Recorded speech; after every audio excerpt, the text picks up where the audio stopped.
hazards on the table. Yeah, and slow-moving system providing that chance of flash flooding each and every day, Tuesday into Wednesday, Wednesday into Thursday, Thursday into Friday, all bringing the risk. I think better chances the later in the week that we get. But as Dr. Nab mentioned, Oklahoma, one of those states that finds themselves several days under that threat. Here's a look at the forecast. Over the last 7 days, we've seen a ton of rain in these areas. Now, some of these areas needed the rain, so that's not to say it was a bad thing. But again, you get too much too fast, that causes problems. So 3 to 5 inch totals where you see the yellow, where you see the orange, those are 5 to 8 inch amounts. Where you see the red, that's 8 to 12 inches just within the last week. So again, soils are saturated. We'd like to take a breather, but we know we've got more rain on the way. Moisture being pulled north out of the Gulf of Mexico early to midweek, but mid to late week, you can see another slug of moisture comes in as waves of low pressure develop along a frontal boundary. That's going to help to trigger shower, thunderstorm development, and again, slower moving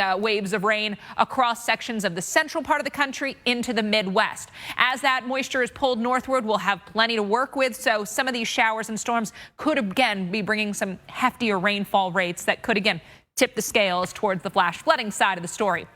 Wednesday afternoon, Kansas City into parts of Nebraska. Yeah, we've got some showers and thunderstorms. I think that's where the most significant chances are. But Oklahoma down into Texas, overnight into Thursday, things really get going. We'll keep it going, keep it soggy during the day Thursday and even into Friday. You can see a pretty active pattern, a pretty unsettled pattern ahead for these areas.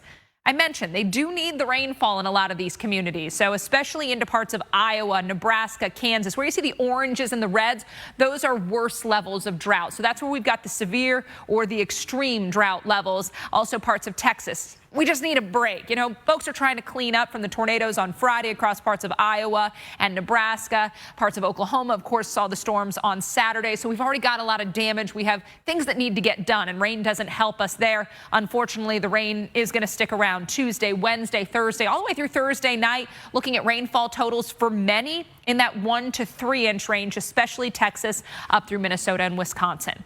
Well, coming up on the show, the hurricane hunters, I think it's coming up quickly. That time will fly. It'll be here before we know it. And Dr. Nab, this is anticipated to be potentially a blockbuster system. Again, you don't know how bad a system or a season will be, but you do know that it could be an active one. Yeah, and it's so important for each one of us to really fully understand our risk. You know, one bad storm, one bad hurricane in our community could be a bad year for us.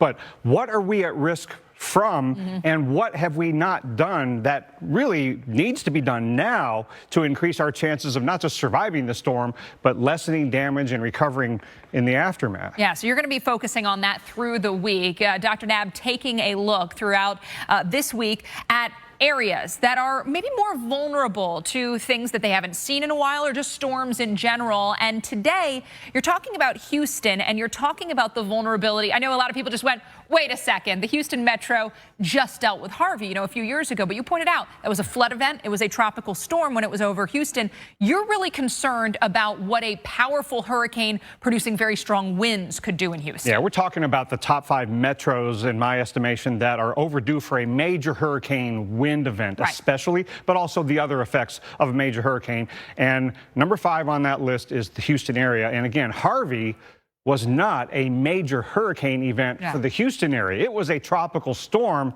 flood disaster. It was awful. People would have thought, but how did they not get ready after that? Why wasn't that the wake-up call? Yeah. You're saying they're still not prepared. Yeah, I think the thing is that Harvey woke everybody up to just how bad the flooding can really get in Houston. And not everybody has flood insurance there yet, so we still have things to do to get ready for flooding in Houston, mitigating flood, having that flood insurance. But what Harvey was not for Houston was not a big wind event. And I would say we're generally not as ready for wind in the Houston area as we are in other hurricane-prone areas, say like Miami or Fort Lauderdale. We had a report last week that said, which states and building codes that were really good when it came to getting homes and businesses ready.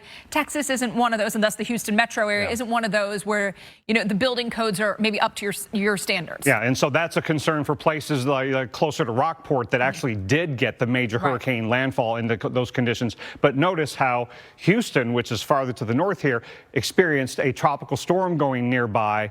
And this was what a former slow-moving, former major hurricane slow-moving can do in terms of the flood disaster. But again, this was not a major hurricane wind event for the Houston area. Now, let's talk about Houston's major hurricane history.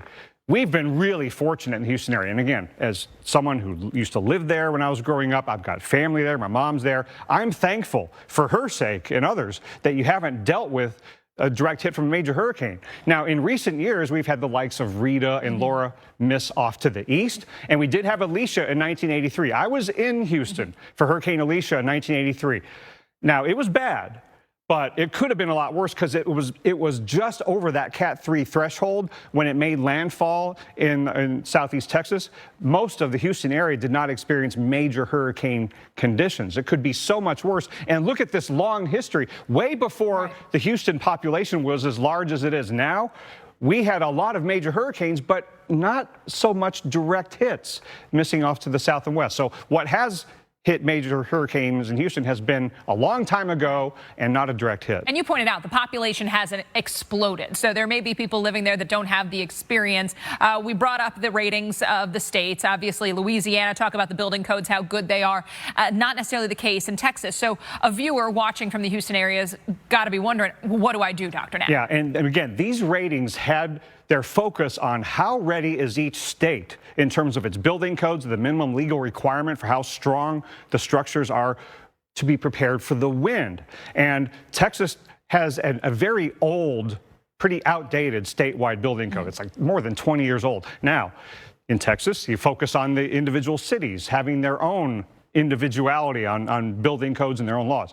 But most cities in Houston have a fairly outdated building code as well. Right. Now, whatever it is that Houston has for building codes isn't enough, because look at how few people in the Houston area have shutters on their homes compared to what you see in South Florida. So what concerns me is that in Houston, we wait until they get their Andrew, a direct hit from a 4 or a 5, and there's massive wind damage, and everybody goes, oh my gosh, we need shutters on the homes here. Right. That fortunate recent history from major hurricanes maybe makes people have a false sense of security that, well, we're more prone to flood than we are wind.